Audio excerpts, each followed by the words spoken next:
Muslim inventions that changed the world. Number 5. Hygiene. Washing and bathing are religious requirements for Muslims, which is perhaps why Muslims perfected the recipe for soap, which we still use today. They combine vegetable oils with sodium hydroxide and aromatics such as thyme oil. Shampoo was also introduced to England by a Muslim who opened a bathhouse on Brighton seafront in the year 1759. He was also appointed shampooing surgeon to Kings George IV and William IV. Prophet Muhammad, peace be upon him, also popularized the use of the first toothbrush. Using a brush-like twig from the miswak tree, it is known to clean the teeth and freshen the breath. Substances similar to the miswak are still used today in modern toothpaste. Number 4. Optics in photography. The ancient Greeks thought our eyes emitted rays, like a laser, which enabled us to see. The first person in history to realize that light enters the eye rather than leaving it was a 10th century Muslim mathematician, astronomer, and physicist Ibn al-Haytham. He invented the first pinhole camera after noticing the way light came through a hole in window shutters. The smaller the hole, the better the picture. He worked out and set up the first camera obscura, from the Arabic word qamara, for a dark or private room.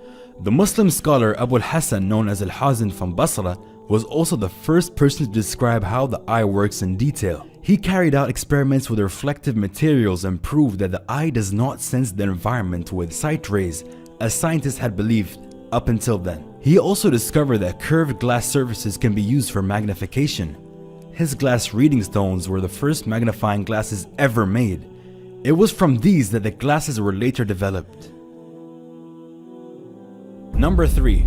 Hospitals and free healthcare.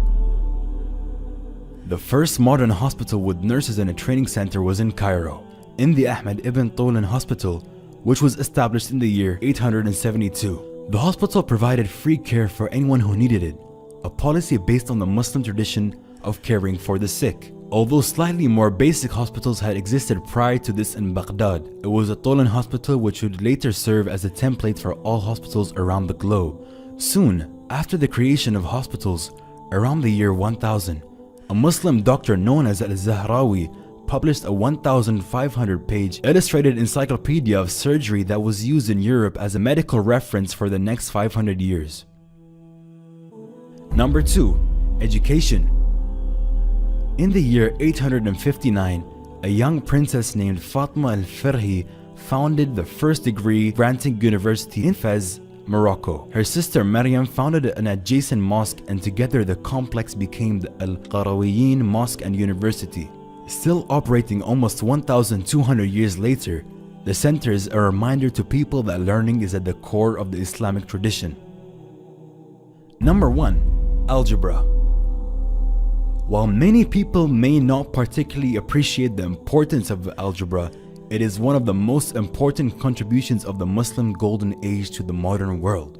It was developed by the great scientist and mathematician Muhammad ibn Musa al-Khwarizmi, who lived from the year 780 to 850. In his book, the compendious book on calculation by completion and balancing, he set forth the basic principles of algebraic equations. The name of the book itself contains the word al-jabr, meaning completion, from which the Latin word algebra is derived. In the book, al-Khwarizmi explains how to use algebraic equations with unknown variables to solve real-world problems such as zakat calculation and inheritance division. A unique aspect of his reasoning for developing algebra is the desire to make calculations mandated by Islamic law easier to complete in a world without calculators and computers. Al-Khwarizmi's books were translated into Latin in Europe in the 1000s and 1100s, where he was known as the Algorithmi. The word algorithm is based on his name and his mathematical works. Without his work in developing algebra, modern practical applications of math, such as engineering, would not be possible. His works were used as math textbooks in European universities for hundreds of years after his death.